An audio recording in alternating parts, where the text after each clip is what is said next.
Voilà. Où est-ce qu'il faut appuyer, Albert? Là? Mais ça marche ou non là? Oui, là, il est parfait, Alors, on est dessus. Mais ça, donc il est bon. Ouais. Ah, ben ça.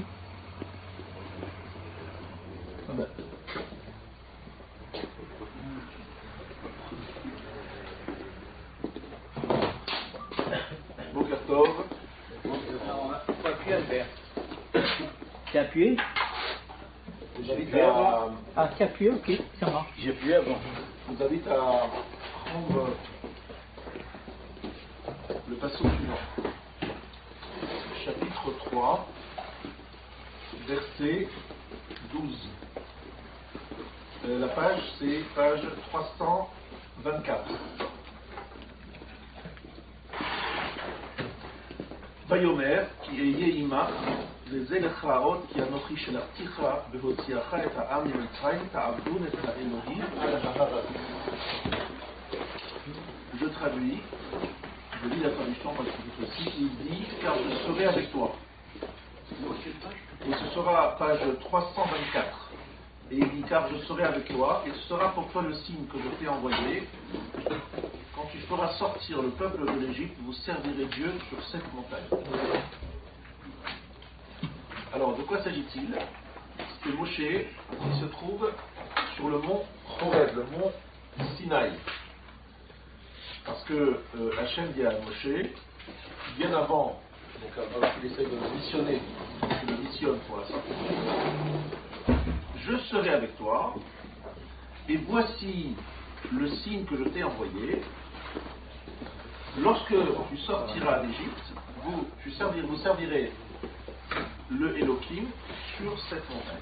Que dit Rashi pour expliquer? Prenez bien. Ce passage pose un problème très simple de pshat, d'explication simple, qui nous dit rendez-vous sur cette montagne pour Matan Torah, le nom de la Torah, je comprends. Mais qu'on nous dit Ta'avdoun et Elohim al Harazé, vous servirez Dieu sur cette montagne. La notion de avoda est toujours associée, jusqu'à présent, on a compris, comme étant associée à une notion de korban, de sacrifice, de prière, d'accomplissement de mitzvot, peut-être. Mais pas une question de avoda lorsqu'on parle de Matan Torah. Et d'ailleurs, il y a des commentateurs qui disent que Ta'avdoun et Ta'elohim, ça veut dire les sacrifices qui vont être apportés à l'époque du Har Sinaï. Au moment et au lieu du Har Sinaï, il y aura des sacrifices qui sont apportés, conférés, mishpatim à la fin. On voit qu'il y a des sacrifices qui sont apportés. La question aujourd'hui est de savoir pourquoi utiliser le mot Ta'avdoun, qui est une notion de avoda, qui a pris une notion de prière et de sacrifice, alors qu'on parle de Matan Torah. Alors, j'explique, je lis Rashi. Rashi, évidemment, dans la page. J'étais kablou à Torah Alam. Au milieu, c'est au milieu du Rashi, sur ce verset 12. Voilà. Aftacha red animatichacha, shetotzia mimitrem ta'avdu notzi al harazeh, j'étais kablou à Torah Alam, vehi asrut ha'omedet l'Israël. Voilà le mérite du Rashi qui est, on va dire, destiné à Israël. Ce mérite-là, ce mérite, c'est qu'ils ont rendez-vous sur cette montagne, et sur cette montagne, ils vont recevoir la Torah. Et quand ils vont recevoir la Torah à cet endroit, c'est un grand mérite qui fait que, quelque part, c'est un peu à crédit qu'on les sort d'Égypte. Vous voyez, on les sort d'Égypte à crédit. C'est en fait l'idée, toute l'idée, elle est, en vérité, c'est une sorte de, c'est suspendu. Mais on sait qu'ils vont recevoir la Torah. On leur donne une belle sortie VIP, effets spéciaux, Hollywood, parfait, c'est magnifique, la sortie elle est grandiose, mais en fait tout cela est suspendu à une condition, ta'avdoun et Elohim al Harazé, parce que vous allez servir Dieu sur cette montagne.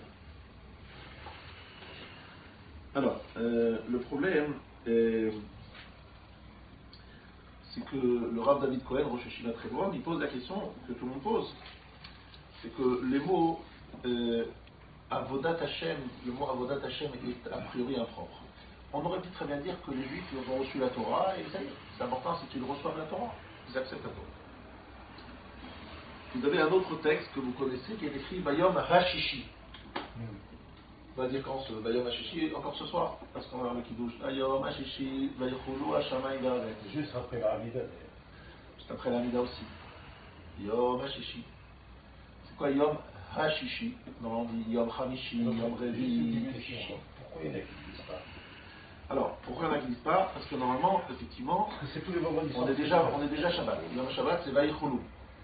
Pourquoi est-ce que certains disent Yom Hashishi? Parce qu'ils veulent créer le nom divin qui est le Yud Kevavke. Yom, Yud, Hashishi, He. Vayichulu, Vav. Hashamayim, He. C'est le Yud Kevavke. Ils veulent créer le tétragramme en associant Yom Hashishi à Vayichulu Hashamayim. C'est pour ça qu'ils disent Yom Hashishi. Mais sinon, effectivement, Yom Hashishi c'est vendredi, mais on n'est plus vendredi, puisqu'on est déjà Shabbat. Et ils veulent créer le Yud Kevavke. Il veut dire qu'en fait, le Shabbat complète et termine, comme on dit, la création du monde, et elle crée finalement cette association entre Yud Ke, qui est à l'origine de la création du monde, et Vav Ke, qui est les mots de la révélation. Ce sont les parties du mots de Dieu qui révèlent la révélation.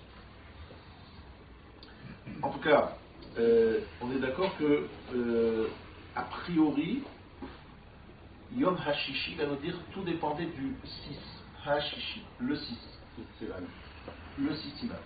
Certains disent c'est le 6 Sivan, d'autres disent que le He, comme le Chamisha Chomshe Torah. Enfin, en tout cas, il y a ici une création suspendue qui dépend de l'acceptation des Juifs au moment de leur Sinaï. S'ils acceptent le Yom Hashishi, le 6e jour, c'est-à-dire le 6 Sivan, la Torah, eh bien le monde continuera. Mais sinon, le monde disparaîtra. Donc c'est l'acceptation par les Juifs de Matan Torah qui est le point central de la création. Maintenant, ce qui est intéressant, c'est comment définir, c'est ça qui est très intéressant, je vais essayer de développer dans ce chiot, c'est qu'est-ce que ça représente Matan Torah par rapport à... Alors le mot Ta'avdun, ce qui est dans la Torah, est étonnant. On va essayer de voir le mot Ta'avdun. Page, donc c'est la chapitre 3, verset 12. Alors, maintenant, on va citer un Rabbeinu Yonah dans Brachot. Alors, sur quoi Rabbeinu Yonah se rapporte? Il se rapporte à une Gemara dans Brachot qui dit Ezeu ben ha'olam haba, ze ha'somer geoula shel arbit, litfila shel arbit. Qui est ben olam haba, c'est-à-dire celui qui est destiné à aller au olam haba, c'est celui qui juxtapose la Geoula Shel Arbit, Baruch Ata Hashem Gaal Israël, c'est-à-dire le texte qui suit le schéma. On parle de la délivrance future et passée. À la fila de Arbit. Celui qui fait la juxtaposition, il est Ben Olam Haba. Explication de Rabbeinu Yonah. Pourquoi une seule chose justifiée d'être Ben Olam Haba? Mais Shakadosh Baruch Hu. Parce qu'Akadosh Baruch Hu, Sheka'alnu Ve'Motzianu Mitzrayim. Aya liotenu lo la'avadim, parce que lorsque Akadosh Baruch Hu nous a libérés et nous a fait sortir d'Égypte, c'était pour nous faire de nous des serviteurs. Chez les marques, Yavada Yeher, Asher Otseti Otam Eretz Yisraël. Ou Bibirkat Gaal Israël Maskir Ba Chesed She'asa Imanu Aboré. Dans la bracha qui est celle qui suit le schéma, dans Gaal Israël, on rappelle la générosité, c'est-à-dire les bienfaits que Dieu a prodigués à son peuple. Vehatfila hi avoda. La tfila est le service divin. Ça veut dire que la sortie d'Égypte qui est citée dans la bracha qui suit le schéma, qui précède la Hamida et de Harvit d'ailleurs et de Shacharit, dans les deux cas, c'est une bracha qui rappelle les miracles de la sortie d'Égypte. Et le but, c'est que justement on juxtapose, qu'on associe les miracles de la sortie d'Égypte à la tfila. La tfila avec un grand T, the tfila, c'est la Hamida, c'est la Shemona Esrei, c'est ça le cœur de notre office. Donc il fallait que la sortie d'Égypte soit associée à la Avoda. Parce que la finalité de la sortie d'Égypte, c'est justement la tfila. La Avoda, la tfila. Donc on voit là maintenant, quelque chose d'extraordinaire, on est en train de voir que le but de la sortie d'Égypte, c'est qu'on soit des serviteurs et qu'on se tienne debout, comme on l'a fait tout à l'heure à Shacharit, comme on le fera ce soir à Arvit, devant Akadosh Baruch Hu. On dit, Akadosh Baruch Hu, tu nous as sortis d'Égypte. Mais pourquoi tu nous as sortis d'Égypte? Pas pour rien. Pour que maintenant, nous soyons en train de prier devant toi et te demander ce que nous allons te demander, c'est-à-dire te servir par la prière. Excuse-moi. C'est pas matin de Torah, la finalité de la... Alors voilà, alors justement. Alors voilà. Ça veut dire que là maintenant on est encore plus embêté parce que on vient de dire que c'était la finalité c'était recevoir la Torah. Maintenant on est en train de dire que la finalité c'est de faire la avoda, c'est-à-dire servir Dieu par la tfila. Donc on ne sait plus très bien à quel saint se vouer. Finalement c'est quoi le but? Voilà la question. Alors on va dire rajouter encore au problème, il y a un ran Rabbeinu Nissim à la fin de Psachim qui nous dit Amrou lo Israël. Israël on dit Moshe Rabbeinu et Matai Avodazu. Parce que Moshe est revenu vers son peuple et il leur a dit messieurs, nous allons sortir d'Égypte. Et le but c'est d'arriver à la montagne, le mont Sinaï, pour Ta'avdo Neta Elohim. C'est un message qui n'est pas destiné qu'à Moshe. Moshe doit le transmettre au Béné Israël. Il va leur dire vous servirez Dieu sur cette montagne. Donc les Juifs demandent, avec justesse, ils disent mais c'est quand ça aura lieu, cette avoda dans cette montagne? Amar lahem le sof Hamishinom. Il dit que ça sera après 50 jours. Après 50 jours, vous ferez l'acte de ta'avdo neta Elohim. En clair, il est en train de leur dire que le fait même de recevoir la Torah est un acte de avdout, de servitude. Voilà ce que le Ran a l'air de dire dans la fin de Psachim. Et donc là, il y a une difficulté que nous allons, les Hashem, essayer de lever ensemble, de savoir quel est vraiment le but de la sortie d'Égypte. Et qu'est-ce que ça veut dire Ta'avdo Neta Elohim ala Arze? Alors comme d'habitude, nous avons affaire et nous appelons le Maharal de Prague à la rescousse.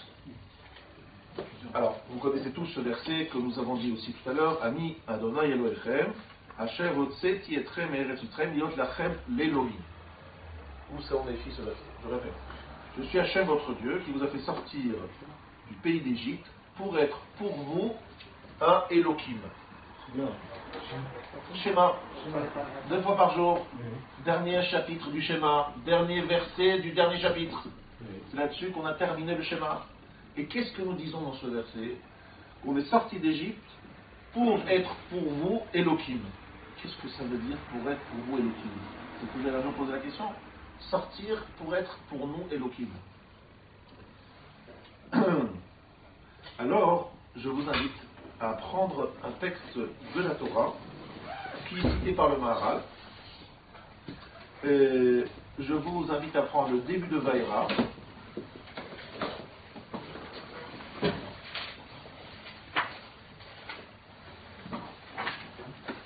Page 340.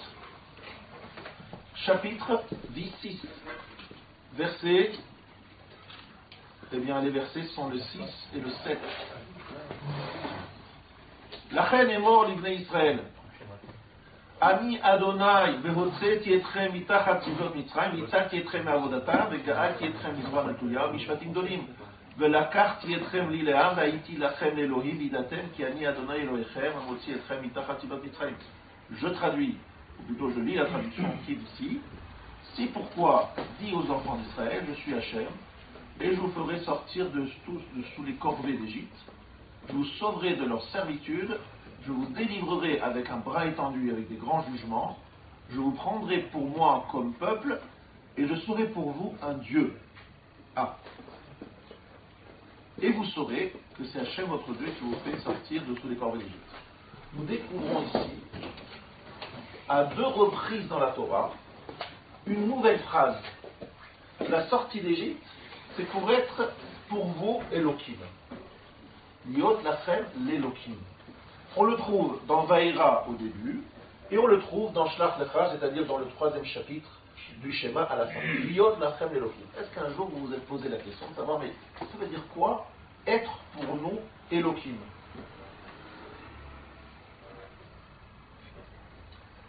Qu'est-ce que ça veut dire? pour être pour vous Elohim. Ki mitzad Yitziat Mitzrayim. Citation du Maharal de Prague. Hashem Yitbarach ou le Melech Aleem. C'est-à-dire, Vani Hashem Elokecha, Asher Otseticha Meretz Bevet Avadim, שרוצה לומר, כי לכך אני אלוקיך ומולך עליך, ואתה קנוי לי לעבד, בעבור שהוצאתיך מבית עבדים, לכך אתם תהיו לי עבדים לקבל מלכות שמיים. Chaque mot du Maharal, c'est toujours un trésor. Que dit ici le Maharal de Prague? Je l'ai lu rapidement en hébreu. Vous n'avez peut-être pas compris ce que le Maharal de Prague dit ici. Il dit quelque chose de très important. Il essaye d'assembler toutes les différentes approches que nous avons, Matan Torah, Ta'avdun et Elohim, Avoda, la Tfila, Liot li l'Elohim, c'est pas tout ce balagan, un peu touffu. Je vais expliquer. Alors il rappelle un dernier passouk, encore une dernière citation. Anochi Hashem Elokecha, Asher Hotzeticha Meretz Mitzrayim Mibet Avadim. Où est écrit ce verset? Anochi Adonai Elohecha, Asher Hotzeticha Meretz Mitzrayim Mibet Avadim. Ah, j'attendais la réponse. Vous leur donnez la réponse. Premier commandement, premier mot du début des Aseret Adibrot. N'est-ce pas? Que dit ce verset? Je suis Hashem ton Dieu, qui t'a fait sortir d'Égypte, de la maison des serviteurs, des esclaves. Dit le Maharal de Prague, qu'est-ce que ce verset veut nous dire? Pourquoi est-ce qu'Hachem sur ce moment-là? Hachem, il a une carte de visite. Il dit, je suis Hachem ton Dieu. Très bien. C'est-à-dire, croyez en l'existence d'un Dieu qui s'appelle Hachem notre Dieu. Mais il dit, non, mais attention, c'est moi qui vous ai sorti d'Égypte. D'accord? Mais il précise, l'Égypte, c'est quoi sortir d'Égypte? L'Égypte, c'est un lieu qui est un bet avadim, un lieu d'esclavage. En clair, vous étiez esclave, je suis arrivé, je vous ai délivré de l'esclavage. Et alors quoi, les conséquences? C'est pour ça que je suis ton Dieu et je suis ton roi. Et tu m'es acheté à qui en tant qu'esclave? Parce que je t'ai fait sortir de la maison des esclaves. Vous n'avez pas le choix que d'accepter la royauté divine parce que vous êtes les esclaves. Et pourquoi, à quel titre on serait des esclaves? Dieu aurait pu dire, j'ai créé l'homme, j'ai créé le monde, j'ai créé chacun d'entre nous. Dans vous, il y a une Neshama qui a une étincelle divine. Il aurait pu dire ça.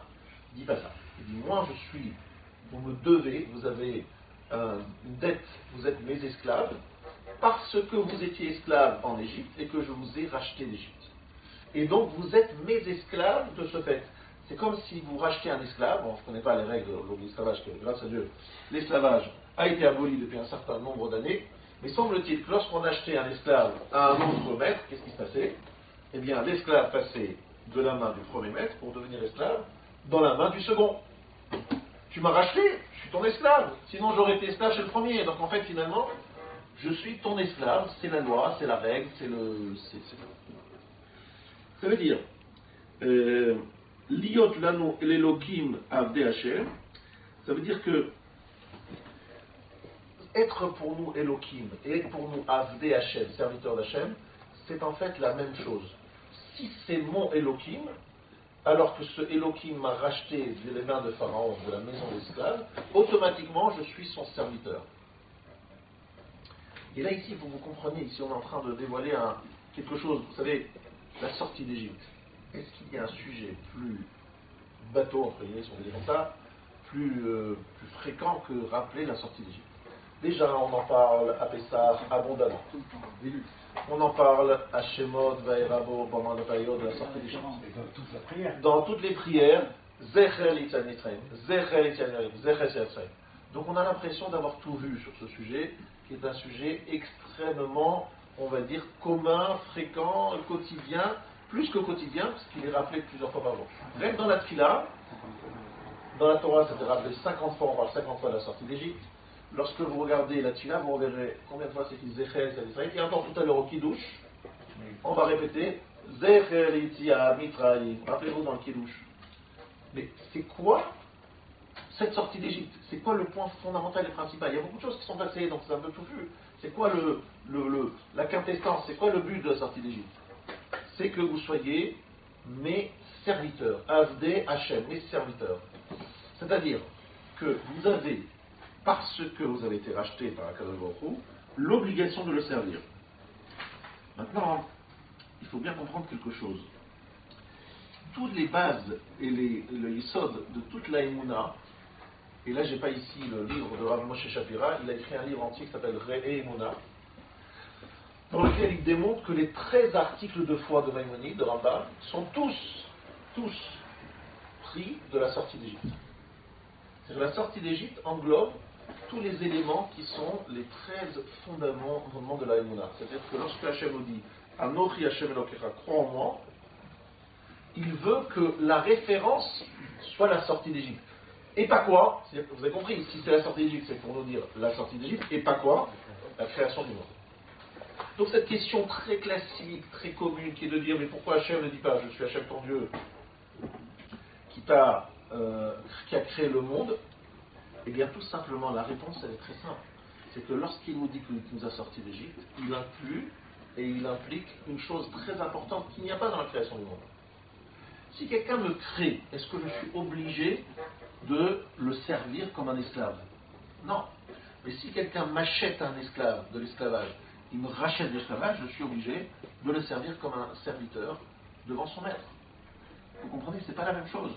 Dieu, il a créé le monde. Je ne suis pas obligé de le servir. Je peux le remercier, oui, je dois lui apporter de temps en temps des remerciements parce qu'il m'a créé. Mais si Dieu me sort d'Égypte, je dois le servir comme un esclave, comme un serviteur. Et c'est ce point-là que l'on veut mettre en exergue. Évidemment, la question est de savoir c'est quoi la servitude, c'est quoi être esclave, c'est quoi être son serviteur. Et là, évidemment, se joue un sujet très intéressant. Au moment où on a reçu la Torah, on a reçu un ensemble de mitzvot. Donc la compréhension commune, c'est de dire que tout simplement, comment je suis son serviteur, son esclave? Et bien tout simplement, vous mettez les tefilines ce matin, le talit, vous avez la tefila à faire chaque jour, 3 fois par jour, etc., etc. Toutes les choses que vous faites en tant que mitzvah, c'est un signe que vous êtes esclave, en question esclave. Tout à l'heure, ce sera Shabbat. Vous avez une réunion très importante à 16h30, 17h au bureau. Vous dites, messieurs, mesdames, bye bye. Pardon? Je ne serai pas parmi vous. Je ne serai pas parmi vous. Vous rigolez quoi? C'est la fin de la semaine. Il y a une réunion très importante de conclusion de la semaine, avant le départ du week-end, samedi, dimanche. Vous êtes là à 17h, gentiment s'il vous plaît, monsieur. Et à ce moment-là, vous vous levez, et vous dites, niet, je m'en vais. Alors dans le bureau, on se dit, mais il est complètement taré, lui. Je ne comprends pas ce qu'il arrive. C'est un fou de Dieu. Et là, la réponse, c'est quoi? Ça veut dire quoi? Je ne peux pas choisir. C'est comme s'il y avait eu un contrat, c'est comme si j'avais été engagé par quelqu'un d'autre. Bien avant cet engagement-là, il y a un engagement précédent où à 17h ce vendredi, j'avais pris un engagement depuis très longtemps. Cet engagement, il précède mon embauche. Donc lorsque par exemple je suis en rendez-vous d'embauche, je dis au patron, futur patron, je dis écoutez monsieur, je suis prêt à servir le mieux possible la société pour laquelle vous m'embauchez. J'ai juste un problème, c'est que je suis déjà engagé. Il dit, ah oui, vous avez un concurrent dans la société. Alors c'est pas un concurrent, c'est que je suis déjà esclave. Alors il me regarde avec des yeux ronds, il dit l'esclavage est aboli depuis 1800 et quelques. Et je lui réponds, chez les juifs, nous sommes toujours assujettis à une forme de servitude. Cet esclavage s'appelle, par exemple, faire le Shabbat. Et le Shabbat commence en hiver, un peu plus tôt qu'en été. Donc je suis obligé de vous dire au revoir. Et je vous dis à l'avance que je ne pourrai absolument pas déroger. Ça c'est un sujet très intéressant. Ça veut dire que, et je lui dis, ce n'est pas une question de religion, c'est une question d'engagement et de contrat. Parce que comme j'ai été libéré de l'esclavage en Égypte il y a 3300 ans, et qu'à ce moment-là, je ne pouvais pas sortir d'Égypte par mes propres moyens, quelqu'un est venu me sortir d'Égypte, s'appelle Elohim, ou Yud Kivavke, et donc à partir de là, j'ai signé un engagement de faire tout ce qu'il allait me demander. Je ne savais pas ce qu'il allait me demander à l'époque, mais après 50 jours, il m'a dit voilà ce qu'il y a à faire, j'ai pas le choix. C'est un engagement qui est tout simplement précédent au vôtre. Donc comment je peux faire sauter un engagement précédent par un engagement nouveau qui vient d'arriver il y a une semaine. C'est pas possible. Alors il va essayer de vous dire, oui, mais c'est juste une exception, monsieur, c'est juste pour cette semaine, parce qu'il y a une réunion très importante, demandez à votre rabbin une dérogation exceptionnelle. Voilà ce qu'ils vont nous dire. Oui, mais Rav, il ne peut pas le comprendre, ça, parce que en principe, lorsqu'on est libéré, lorsqu'on est libéré d'un esclavage, c'est pour être libre après. Alors très bien, très bonne question, ça ouvre la suite. C'est que vous êtes en train de poser une question qui est fondamentale dans le judaïsme. Est-ce que le don de la Torah, l'acceptation de la Torah, était-il un acte de libération ou était-il un acte de servitude bis? Voilà la question. Voilà, c'est ça le point. Et en fait, vous n'avez pas dit la suite de votre question aurait dû continuer sur une phrase que vous dites tous les soirs au moment de Harvit. Tu nous as sorti le Cherut Olam.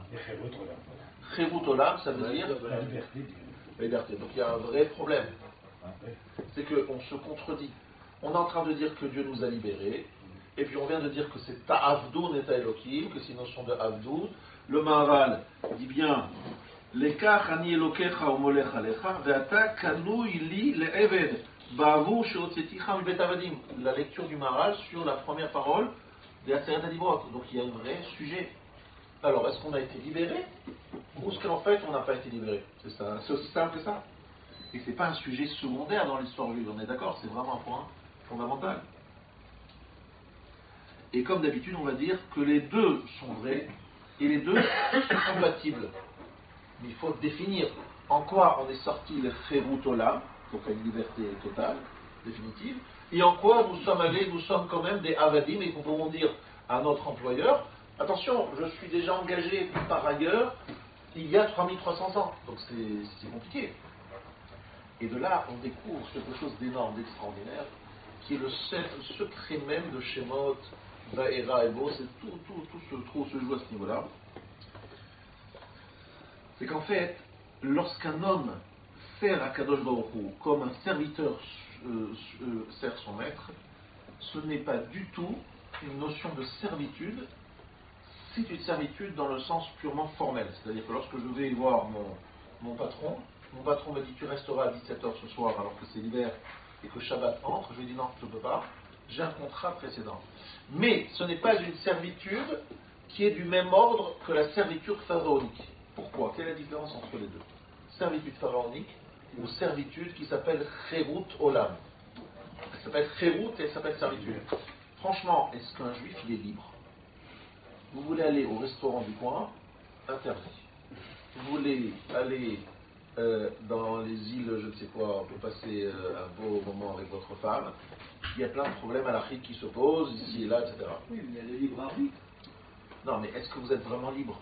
Vous n'êtes pas libre, puisque vous êtes obligé de respecter un nombre incalculable, 613, plus les 613, et plus je ne sais combien de règles autres à respecter. Donc vous n'êtes pas libre. C'est pas la question. Alors ici, il faut continuer et étudier encore autre chose.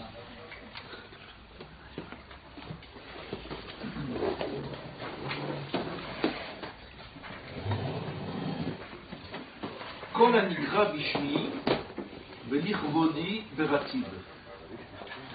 Dieu dit, tout ce que j'ai créé dans le monde, c'est lichvodi, pour mon honneur. C'est que si on se pose la question de savoir, alors c'est quoi la notion d'esclavage? L'esclavage de servitude est celle d'honorer son nom. D'accord? Nous devons apporter un kavod lishmo. Et Sheni elo le'am v'hu yelanu le'elokim ke'inyan shenema kol hanikrash bishmi lichvodi berativ. V'lakachti etrem li le'am v'haiti lachem le'elokim v'idatem ki ani Hashem. On va essayer, chers amis, de nous projeter, ou plutôt de revenir à une période un peu plus ancienne de l'histoire du monde, pour pouvoir vraiment comprendre ce que je vais vous expliquer maintenant. Il fut une époque où il y avait des rois des vrais rois. Aujourd'hui, les rois, c'est plutôt pour faire les couvertures de certains magazines. Mais à l'époque, c'était des vrais rois qui avaient un droit de vie ou de mort sur le sujet. Et on découvre, en lisant un peu les livres d'histoire, parce que bon, c'est pas notre quotidien aujourd'hui, aujourd'hui on a démonté tous les tyrans, et avec justesse. C'est souvent des gens qui utilisent leur pouvoir pour écraser leur peuple. Il fut une époque, on va dire à une certaine période de l'histoire, le roi était pour le peuple l'occasion pour lui, pour le peuple je dis, d'un épanouissement très particulier. Je m'explique. Un bon roi, un vrai roi, était vraiment la fierté de son peuple. Lorsque les gens se présentaient, ils disaient je suis le sujet du roi. D'ailleurs, dans les contrats de l'époque, ils donnaient la date en fonction, entre autres, de l'année du règne. Et sujet, ça se fait encore, et sujet du roi un tel. J'étais, comme je vous ai dit, il y a quelques mois à Vienne, et François-Joseph, il a eu une période où, en tout cas, il était très, très, très apprécié et aimé par ces sujets. Et c'était clair que les sujets étaient très fiers d'être dirigés par un roi qui avait une vraie aura, une vraie écoute dans le monde, et qui était un vrai pouvoir. Et ils étaient tous très fiers de leur roi. Le roi représentait pour eux en même temps une servitude et aussi l'occasion d'être épanouis dans leur vie et de se sentir, entre guillemets, bien dans leur peau. Je suis le sujet du roi.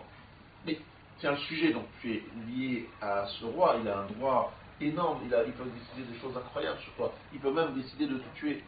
Mais oui, mais c'est exactement mon sujet de fierté, je suis son sujet, mais je suis son sujet jusqu'au bout. Et c'est ce qui me donne une grande fierté. Lorsque nous parlons de Akadosh Baruch Hu et de la sortie d'Égypte, il faut bien comprendre qu'Akadosh Baruch Hu nous dit « Je serai pour vous Elohim, vous serez pour moi un peuple, je vous ai choisi, Ata bechartanu mikol ha'amim, vekeravtanu malkenu le shimcha agadol, Ata bechartanu, tu nous as choisi, c'est la sortie d'Égypte, vekeravtanu malkenu le shimcha agadol, tu nous as rapproché de ton grand nom, c'est Matan Torah. » Donc ça veut dire qu'en fait on dit à Kadosh Baruch Hu, nous sommes fiers d'être tes sujets et toi tu sois notre Elohim. Qu'est-ce que ça veut dire? Ça veut dire que des fois avoir un patron, être le sujet du roi, ça peut être quelque chose d'avilissant et de réducteur et plutôt d'écrasant. Et des fois c'est quelque chose qui au contraire amène l'épanouissement et l'expression de soi. Évidemment, je parle de Kherut Olam, tous les gens pensent à une chose très simple. Ils disent, comment on peut dire qu'après la sortie d'Égypte, on est sorti pour une liberté définitive, alors qu'on sait très bien que dans l'histoire juive, il y a eu Auschwitz. Est-ce qu'à Auschwitz, on était Kherut Olam, c'était libre. Comment on peut dire Kherut Olam, liberté définitive, lorsque des Juifs ont pu être assis dans un camp de concentration? Était-il à ce moment-là en train de faire Pessah et de manger la matzah? Ben oui, il faisait la matzah, et la halakha c'était que même dans un camp de concentration, il faut dire merci Hachem de nous avoir sortis d'Égypte. Alors là, il t'a sorti d'Égypte, il t'a mis dans quelque chose de bien pire que tous les Égyptes réunis. Et pourtant, il faut dire Kherut Olam. Parce qu'à partir du moment, parce que ceux qui savent que l'emprise des nazis sur les juifs, c'était plus encore un problème, pas seulement physique, mais aussi de nature d'être aussi psychologique. Et ils enlevaient à l'homme toute sa dignité. Et ceux qui ont su, dans ces endroits horribles, tenir cette confiance en Dieu, cette relation avec Dieu, ont plus facilement résisté aux nazis que tous les autres. Je pense en ce moment un très grand maître qui s'appelait le rabbi de Tzanz, Kolzebourg, qui qui a fait d'ailleurs un quartier à Netanya, vous savez tous le quartier de Tzanz, Kiryat Tzanz à Netanya, qui a créé un hôpital là-bas, qui s'est trouvé l'Agnedo, et qui en fait est un rescapé de la Shoah. Il était dans un camp de concentration pendant longtemps, et les histoires de ce Rav dans ce camp de concentration sont difficiles à croire. Sa capacité de résistance, le fait qu'il n'a jamais baissé et courbé les chines devant ses tortionnaires, si vous lui posez la question à ce Rav, il vous dirait ce qui m'a donné cette force, c'est que le Chérut Olam, je suis devenu libre, et aucun être ne peut exercer la moindre force et la moindre esclavage sur quelqu'un comme moi, qui est le sujet de Dieu. Et oui, ton Dieu, bref, peu importe où il est, mais là, je suis le serviteur de Dieu, et les nazis ne peuvent pas me prendre cette confiance, cette croyance et cette appartenance à. Alors ils vont avoir une force sur mon corps, oui, mais sur mon esprit, jamais. Pourquoi? Parce que je suis serviteur et sujet de mon Dieu. Et ça, c'est une force qui est libératrice.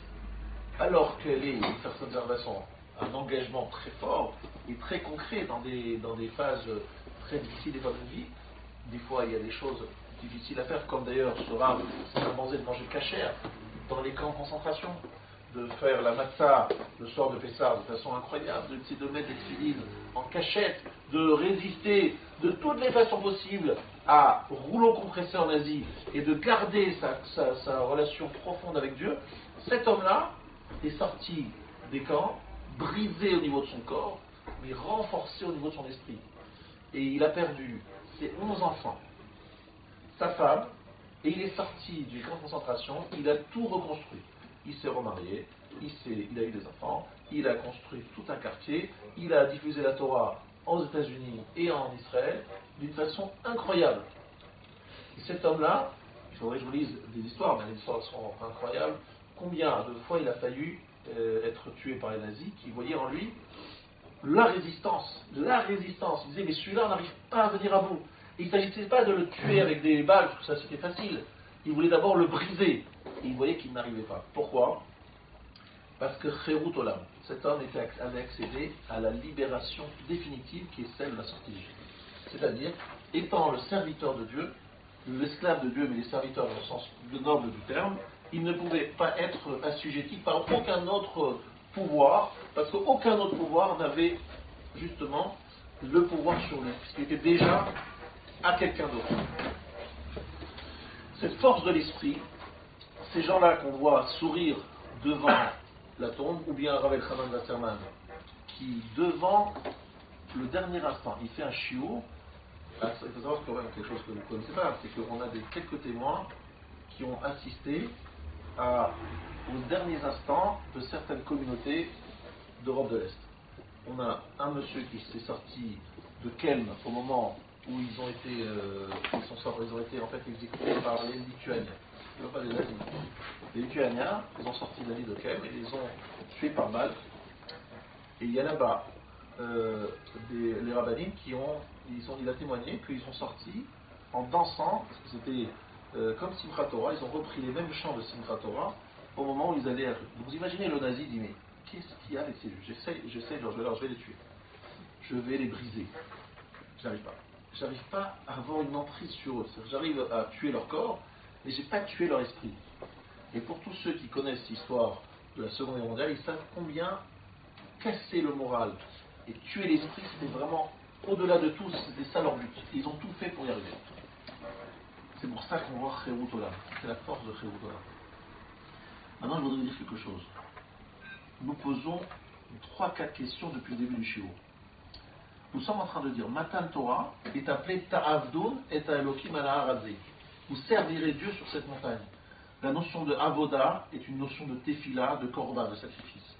Et on utilise ce terme pour parler de Matan Torah. Est-ce que c'est compatible? Réponse.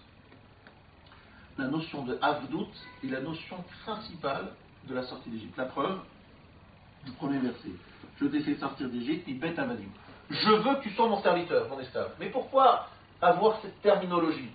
Parce qu'en fait, en étant mon serviteur, aucune autre personne ne pourra, après, prendre la place. Parce que la notion d'esclavage, c'est quelque chose qui est entière et sans partage.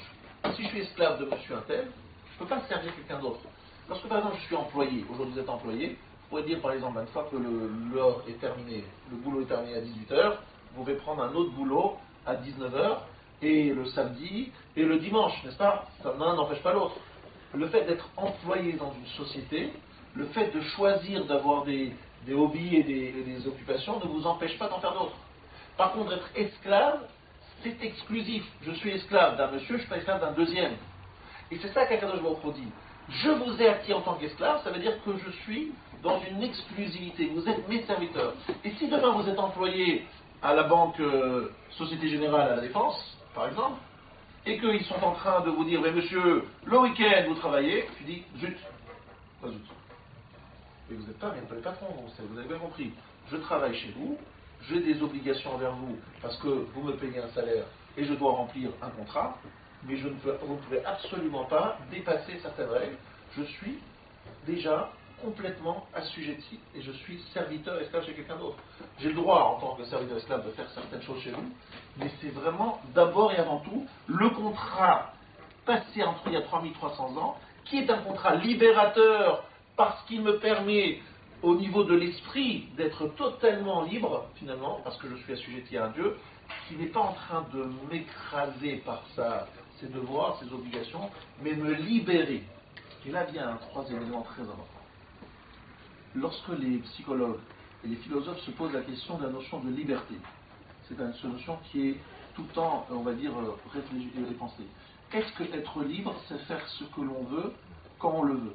Aujourd'hui, la plupart des penseurs modernes et qui ne sont pas modernes, de l'ancien, sont d'accord qu'on ne peut pas accéder à une liberté en faisant ce que l'on veut. Pourquoi? Parce que déjà, la nature humaine, enfin la société humaine ne peut pas fonctionner avec des gens qui font ce qu'ils veulent. Et ils ne sont pas d'ailleurs libres de faire. Pourquoi? J'ai des obligations sociales évidentes, j'ai des obligations envers ma femme qui sont évidentes, que reconnaissent tous les êtres vivants sur Terre, j'ai des obligations liées à mon corps, à une certaine éthique et morale qui ne dépend pas de la Torah. L'éthique et morale, elle est là, dans le monde, en dehors de la Torah. Donc finalement, j'ai plein d'obligations, de devoirs, de limites. Donc dire que la liberté, c'est faire ce que l'on veut quand on veut, c'est faux, ça n'existe pas. Donc si déjà ça n'existe pas, autant prendre un système dans lequel ce n'est pas une aliénation, écoutez bien la différence, aliénation, et ou bien mettre les choses ou faire épanouir quelque chose. Je vais prendre un exemple très simple. Vous avez du jogging dimanche matin, c'est un chok de la qui fait du jogging dimanche matin, c'est parti des 613 commandements, le 614e, et faire du jogging dimanche matin, du sport dimanche. Bon. C'est un travail, c'est pas facile, hein, c'est des efforts, mais on le fait pourquoi? Pour garder la ligne, pour garder la forme, etc. Est-ce que c'est quelque chose qui est de l'ordre de l'esclavage? Si je le fais avec une certaine limite, etc., c'est au contraire, pour les médecins, ils disent voilà, c'est bon pour le corps de faire du exercice physique. Qu'est-ce que c'est que cette dimension-là d'esclavage, d'obligation, n'est pas une obligation qui nous écrase, c'est une obligation qui nous permet d'être bien dans notre corps, n'est-ce pas? Dieu nous dit, je vous donne exactement les ingrédients qui vous permettront d'être bien dans votre corps et votre esprit. Parce que c'est ça le point différent du judaïsme. C'est pas seulement d'être bien dans son corps, c'est d'être bien dans son corps et dans son esprit. Donc voilà les 613 commandements qui vous permettent, comme le jogging du dimanche, de vous faire d'être en forme, remise en forme, parfaite, équilibre parfait dans tous les domaines de la vie, grâce à ces règles qui vous épanouissent. Est-ce que c'est de l'esclavage ou c'est véritablement un épanouissement? Réponse, c'est un épanouissement, mais avec des règles strictes qui m'obligent et qui me limitent, n'est-ce pas? Voilà ce que c'est la sortie d'Égypte.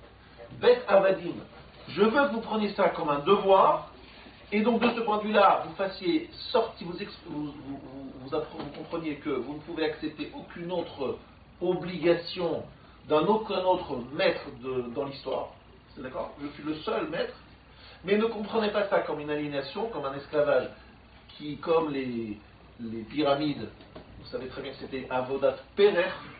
Avodat Perer, c'est un travail qui est exténuant et surtout qui brise pas seulement le corps mais aussi l'esprit, parce que souvent ça ne sert à rien.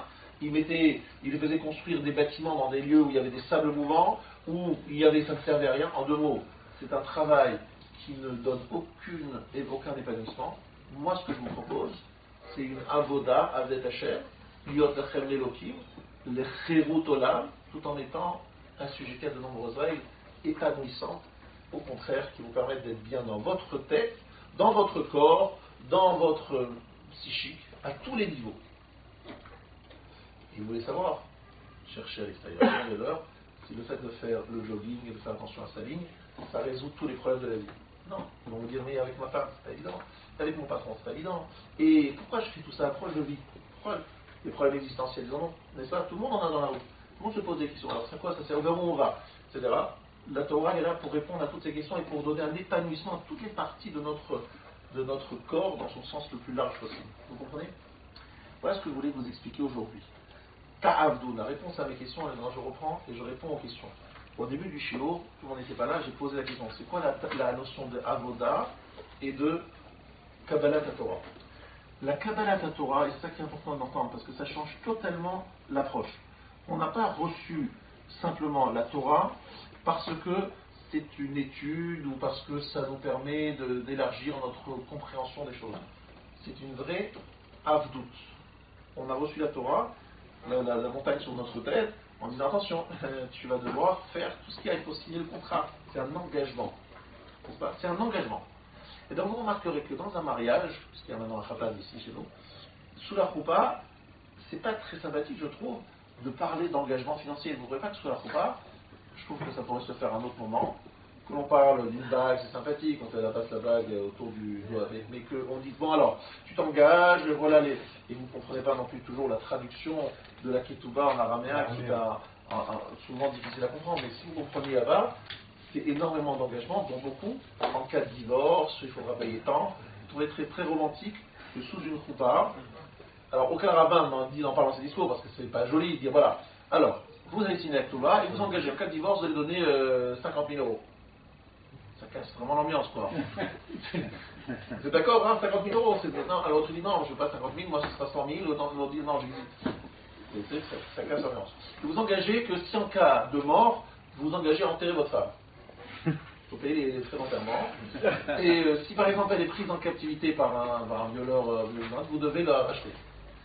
Vous imaginez ce genre de truc, c'est pas très sympathique. Et pourtant, dans la ketouba, il y a toutes ces clauses qu'on signe, et c'est assez formel, assez solennel.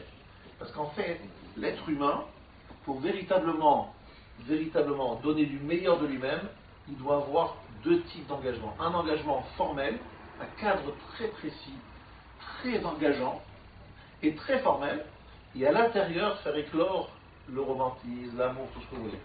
Mais s'il n'y a pas le cadre, donc Akadosh Baruch Hu a dit, Matan Torah, c'est pas très sympathique, c'est un peu la peur, la crainte, et c'est les engagements, c'est très solennel, c'est censé à la Choupa. La soirée, c'est quand? La soirée où on s'éclate, on danse, etc. C'est quand? Purim. Là, on a reçu la Torah avec joie, etc. Enfin, il y a Purim, c'est l'acceptation de la Torah dans la joie, c'est la soirée. Et la Choupa, c'est Matan Torah avec la peur, il y a un certain engagement solennel. Vous avez compris? Et c'est comme ça qu'on est attaché à la Torah aujourd'hui, qu'on est resté proche de la Torah.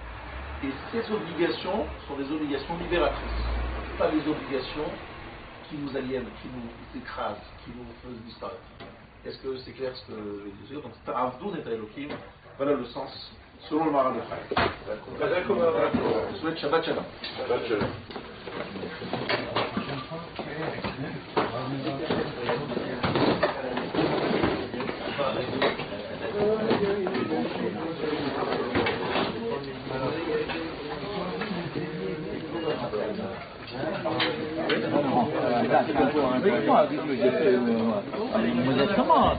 C'est normal, le plus important c'est de participer.